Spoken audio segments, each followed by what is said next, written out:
Yo, what's up, everybody? It's the Gamer Not a Gangster Nightwing, and I'm back with another episode of GNAG Explains Mortal Kombat. We are finally up to the episode that we will be explaining Mortal Kombat Armageddon. So, let's get into it. So, last episode in Mortal Kombat Deception, Sujinko has fucked up for the majority of his life and got finessed by Unaga by listening to this little light entity called, I think it was Damashi. Damn, I had the name. I really did. But basically, Unaga made a false light entity that basically finessed Sujinko as a young child until old adulthood to find all the Kamidogu to put them together so Unaga could finally escape. That's the reason why Unaga came back to life and came back to get his dragon army.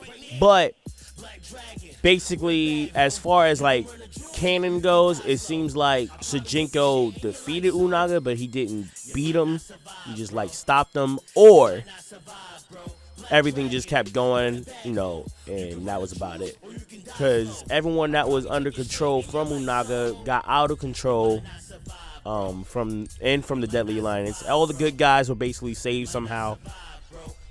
If you know the reason why, please comment in the comment section, either on YouTube or whatever way you see this video. But let's get back into it. So now, Mortal Kombat Armageddon. Now, at the time of when this came out, this was literally the last Mortal Kombat game for its time, because the next episode will be basically the new generation of Mortal Kombat as of the new timeline. I'll explain that in the next video. If those who don't understand, if someone wants to explain it in the comments, you can. Make sure you tag your friends or etc. etc. But basically, again, with Mortal Kombat Armageddon, just like Deception, it has a conquest mode. Now, this conquest mode honestly was a good step up from Deception. Not only story-wise, but gameplay-wise, because this one you could run around and you could shoot fireballs and fight people, but you also still fought the main characters as if you were playing regular Mortal Kombat. So, it starts out basically with two Edenian gods. If you don't remember from the last video, you haven't seen it, Edenia is a place where Sindel, Jade, Tanya, and Katana are from, right? And it's one of the first places that we know of that Shao Kahn is taking over. But this is basically before Shao Kahn has taken over Edenia. So the two protectors of Edenia, Argus and Dahlia. Argus is basically the protector of Edenia. Dahlia is his wife that is also a powerful sorceress, and she can tell the future. So she had a vision about basically Armageddon. So Argus made up a plan tasked by the elder gods to say, hey, yo, in the future, all these people are going to have these superpowers, and they're going to keep fighting each other to the point that is going to destroy and fracture all the realms, because everyone is just too powerful at this point. Because in Armageddon as well, this is the first and probably the only game, yeah, it is the only game, since Mortal Kombat Trilogy, for those who know about it, where all the Mortal Kombat people are playable. And I mean almost all of them. Like, anybody that was playable in a game, aside from Special Forces, is in the game playable or shows up in this game. Like, even freaking Motaro and everybody. Serena from Mortal Kombat Mythologies. Everybody was in this. So, basically, Argus devises a plan that he gets his two sons, Taven and Dagon. He puts them in basically hibernation in these special rocks in two separate mountains, guarded by two dragons. Dagon's dragon was Karl, and Argus's dragon was Orin. And Blaze, remember Blaze from Deadly Alliance, he was made by Dahlia. And when Armageddon became close, Blaze will send out a beacon to the dragons to wake up those two gentlemen. So the story goes out like this. Basically, Argus is basically telling the story, and then you see Taven wake up. Now, Taven is obviously the main character of this conquest. So you start running around with Taven. Taven is told by Orin, like, hey, Taven doesn't even know what's going on. He wakes up like, yo, why am I in Earthrealm? What's going on? And Orin tells him, like, yo, it's a competition to become the protector of Edenia. go over here to find the temples. That way you can find out more information. So Taven goes somewhere in the Earth realm in some like ruins, right? And the first person that he has to beat up, funny enough to me, is Cobra of the Black Dragon. You wax Cobra, obviously, and then you go on ahead. Then the next person you want to fight is Cabal, and on the way you fight like little henchmen, like as if it's like a beat 'em up not side scroller, but like it's like a beat 'em up when you fight the henchmen. But when you fight like the final boss before the cutscene, you want to fight in the main character that has to do with the story. So you fight the Black Dragon first. So of course you fight Cobra and Cabal. You knock them out. Then you go into the temple. Taven then goes into the temple, touches something, and he kind of realizes like, wow, I don't know what these pictures are. And the pictures are basically telling the story of what Armageddon is. But he doesn't know it because they didn't really reveal that information yet. So Taven touches something in the temple, and a hologram of his father, August, comes and tells him, hey, yo, I got a weapon for you and your brother. That way you and him can defeat this firespawn made by your mother named Blaze. And whoever beats the firespawn becomes the protector of Edenia. The funny thing about that is that the hologram of the father does not tell him that, oh, you have to defeat Blaze, so you want to saving the realms from Armageddon. And throughout the story, you go through Taven right after, because basically right after he gets that hologram, he gets caught lacking by Sector. And he gets caught on his ship, and then the ship almost falls down because the special forces, including Sonya Blade, almost blows up the ship. Taven waxes Sector again, jumps out the ship, then goes back to Orin to tell him like, hey, yo, I saw my pops. They say he had weapons, but the weapons are missing. And he's like, all right, well, you have to go. And then the Orin tells him, hey, all right, you got to go to your mom's temple. And now he's in like basically the North Pole because it's all snow and everything. You fight this like big ass wildebeest, and eventually, like, after you beat the wildebeest, you save this abbot, and then you go to basically the temple that your mom's temple is in after finding 2 different monoliths. And you come to find out that the temple that's Taven's mother's is really the headquarters of the Lin Kuei, which, if you don't know who the Lin Kuei is, that's Sub-Zero's crew.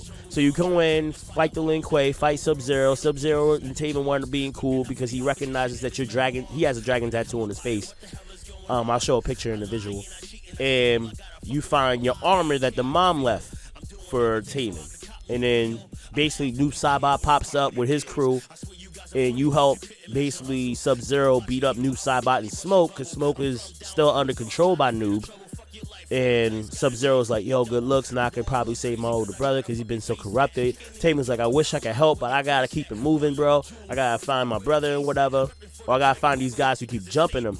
Because around the time that you're still looking for everything, there's these guys in red, like red ninjas looking for you, right?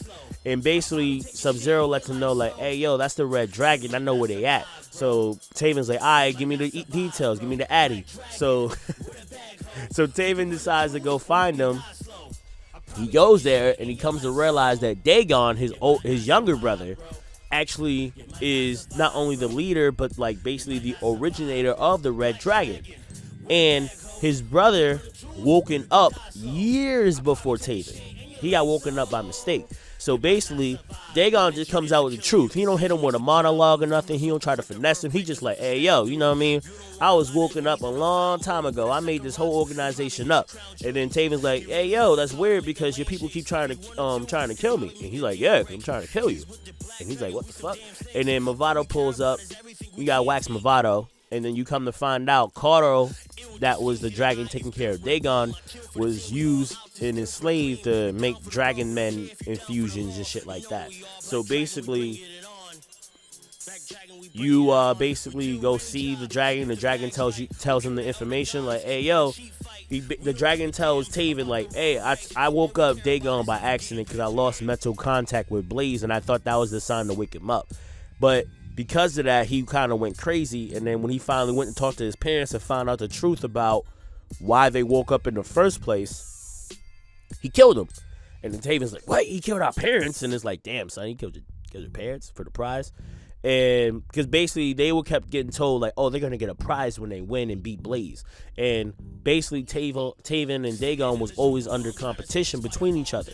So it's like Taven is going on this like, yo, son, I don't even want to do this anymore. I lost my family. My brother's crazy. I'm on Earthrealm. I don't even know what the fuck is going on. All I got is this new ass suit. I don't even have the sword I'm supposed to have. What the hell is going on? So he goes back. I guess like he gets told that he's going after Dagon now because he has to make his little brother, who's now his older brother, big little brother. He has to make his little brother answer for the crimes that he's committed. So now Taven goes to the Netherrealm, and if you don't know what the Netherrealm is, that's where Scorpion, Shinnok, Quan Chi, and a bunch of other people reside at now. So Taven jumps down into the Netherrealm. He beats Draman. Now, if you remember the Deadly Alliance, that is the name of the gentleman that I kept messing up the name. Had the Oni mask. He waxed Draman. You see Li Mei fighting Shinnok. Don't exactly know why Li Mei was waxing Shinnok, but I guess he was just beating him up just to, get evil out the way or something. And then Taven, because he doesn't know currently of the storyline that Shinnok isn't an elder god anymore, and that he's actually evil, and he doesn't know that Li Mei's actually a good guy, he pulls up, you wax Li Mei, you save Shinnok. Shinnok's like, yo, man, good looks, man. And then he tells him, like, yo, I'm not an elder god no more. They cast me out. And then Taven's like, word, why? And he's like, don't worry about it. Yo, can you help me out? I gotta get my castle real quick. Can you come over and help me out? And then Taven goes like, I bet, I got you, bro. You've been a friend of my family for years, and et cetera, et cetera. So Taven goes into his spire. That's what they call it, a spire. That's his, like, Shinnok's spire. And you wind up, like, beating everyone up in that spire. Shiva and Kentaro there. And you're beating all of them up just so you can help save the spire. And at the end of it, Shinnok's like, hey, yo, I'm going to send you back to Earthrealm to get with your dragon so you can go wherever you need to go to find Blaze. And then right after Shinnok teleports Taven to the dragon, is it called? No, Orin, my bad. I always get them two confused sometimes. Basically, Dagon pulls out, and Shinnok's like, damn, son, your brother beat the shit out of my people real quick. I should have just joined with him. And then Dagon's like, what are you talking about? And then Shinnok's like, bitch. And then knocks his ass out real quick. And he's like, yo, I already had someone come destroy his dragon so he can't really teleport anywhere else. So he'll be stuck on Earthrealm. So he wouldn't be able to find Blaze. So basically you find out that Shinnok was finessing Taven real quick to test him. But he's already working for Dagon to help him become the champion of this Armageddon Mortal Kombat. So Taven goes back to the mountain where his dragon Orin is at, and he finds Orin really, really mortally wounded, right? And at this point, Koro, as you see, when he left him, he was already mortally wounded from being enslaved and hurt and experimented on, that he let Koro out, and Koro just destroyed the red dragon, but he probably, like, they kind of alluded that he died, but he ain't died without fighting, you know what I mean? So Orin is like, yo, I'm mortally wounded, bro. And he's like, I kept this portal open, but Quan Chi went somewhere else, but I left the portal open so you could find him. And then Taven's like, alright, so I guess I gotta wax Quan Chi, which at the time of the game coming out, I was really excited of doing that, but I guess it didn't happen. I'm not gonna lie to you. So you wind up going to a portal, you go to Outworld, and eventually you fight this big old Shao Kahn Colossus statue, and like it's like a little bit of a boss battle. It's kind of challenging at the time, but I guess if people played it now, they know how to do it better. And then you save Shujinko because he was captured, but then he says like, yo, I did it on purpose so I could beat the alliance that's forming with Unaga, Shao Kahn, Shang Tsung, and Quan Chi. And then you basically find out after fighting Raiko, the general of Shao Kahn's army, that those four big bosses are trying to form a team together so they can so at least one of them can get the prize. That way evil can continue to be evil. And then Taven sees the meeting, and then those four go to Edenia to basically beat up the good guys and win, right? So all the evil guys are forming. In the meanwhile, all the good guys have already been forming. Now, from an outside perspective of learning Mortal Kombat, Johnny Cage is the person that kind of formed all the good people together so they could fight the evil guys. I don't know how he got the information. I'll probably divulge it in another video if I can find it out. But basically, Taven tries to chase him, and Evil Raiden comes up and says, hey, yo, don't go after him. And Taven knows Raiden. He's like, hey, yo, so why are you telling me not to chase him? And he's like, yo, I made a deal with Shao Kahn. He said he'll leave Earthrealm if he wins. And he's like, what the fuck? But that's the ops, you know what I mean? So, like, Raiden and Taven start fighting. You wax Raiden. You go into Edenia. You meet up with Scorpion. And Scorpion is fucking tight again. Because he got finessed again.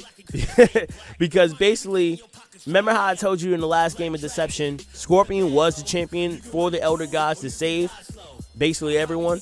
So the Elder Gods are assholes. Not only are they retarded, they're assholes. So they made a deal with Scorpion saying, hey, if you help us out, we will resurrect your clan to Shiraiyu, right? So Scorpion's like, all right, cool. And basically they resurrect him to be the undead. So his whole army is zombies. I promise you I'm not lying. And I kind of laughed and chuckled when I had to rewatch what was going on. Because I didn't remember that part, and I was like, damn, son, Scorpion can't get a break. This nigga done died twice. His whole family got killed twice. He got finessed for like 20 years. It's crazy, man. He got thrown into a Soulnado. It's ridiculous. Scorpion, he'd be like, yo, Scorpion's like Ed Boon's favorite, but damn, son, no wonder. Oh, Jesus Christ. So you fight the Scorpion's army. You beat up Scorpion. And you eventually get up to where you find, right after you beat Scorpion, you find Dagon, right? So Taven's like, yo, Dagon, you're going to answer for everything you've done. Dagon's like, I've been waiting millennia to beat your ass. And then Blaze comes out like, nah, son, this is not what's supposed to be going down. Everything's going crazy. You're supposed to go fight me on the top of that pillar. And that's it. So he's like, this is what's going to happen. He teleports both of them. They fight to the death, obviously, with plot armor. Taven wins. Taven gets his sword because you realize Dagon is the one that stole both swords. And then Blaze is like, all right, now that you're not supposed to be fighting each other. You was only supposed to get to me first and then win whoever wins. So here's what happens. Basically, once Argus found out about Armageddon from his wife Dahlia, he wanted to just kill everybody. Just that way, Armageddon won't happen when all the people with the powers in one place could just die. And then, but Dahlia was like, wait, we shouldn't kill everybody. There's some heroes in there in that mix, and they got powers because they're trying to protect the realms. And so they made a deal up basically between their two sons, like a coin flip, that with the special armors that Taven got and that Dagon got, whoever beats Blaze, one of those two choices happened. So, of course, Blaze doesn't tell Taven, hey, I don't know which one you are, so whenever you beat me, I guess we'll find out. So then Blaze is like, hey, now that you beat your brother, walk through this gateway and come square up with me. So basically, from that point, you see Blaze, and this is like the big monster-looking Blaze, because it's two different forms, and you see that in the video. And Blaze is like, come catch this fade, my G. Like, just basically like, come fight me. Come catch this fade. So now that Taven got his armor and a sword, you don't really get to play this part, but basically he goes and fights everyone and gets through everybody to get to the top of the pyramid, beats up Blaze, and at the end of the game, sadly, it's so funny to me. At the end of the game, you beat Blaze, right? And basically through the power that's in Blaze after he gets destroyed is supposed to flow through the armor of whoever beat him from Dagon and Taven, and the two sides happen. So the power flows through Taven, and the one choice was take everyone's powers away or kill everybody. But when it happened, nothing happened. So Armageddon wound up happening. Not like they didn't say the realms broke or whatever, but no one lost their powers. Nobody died unless they was in the battlefield, and that's kind of how they left it off. Now, within the Mortal Kombat game, of course, when you play the arcade with every other character, you know, they get their own stories of how they win, because basically whoever beats Blaze gets his ultimate power and becomes a god. And that's what happens with Taven. He basically becomes a god. But in the next episode, I'll explain what really happens, because Mortal Kombat 9 is now released. Now, of course, I know no, canon-wise, there's a game called Mortal Kombat vs. DC that technically is the next number, but I'm not doing a video for that, or I'm going to save that for another time because it doesn't have to do with the story. But for those who stayed this long and watch every other episode or every episode of GNAG Explains, I appreciate you. I'm going to keep on going with this, and that's about it. Anyone has any questions, if I missed any information, just put it in the comments, share it, tag your friends and whatever. I know this is still a 20-minute video, but I wanted to make sure I got as much information as I got for you guys. That because this is not a 7 minutes of Mortal Kombat. I'm trying to explain every game as much as I can. But I appreciate all of you for watching. Let's keep this rocking. It's the Gamer Not Against the Nightwing, and I'm out. Yeah, I'm feeling like I'm player one. Yeah, I'm feeling like I'm player one. Yeah, I'm feeling like I'm player one. Yeah, I'm feeling like a player one. Yeah, I'm feeling like I'm player one. Yeah, I'm feeling like a player one. Yeah, I'm feeling like a player one. Yeah, I'm feeling like a player one. Yeah, player one. Mario stepping on the shell. Gather ether when I cast a spell. You're facing me, you ain't doing well.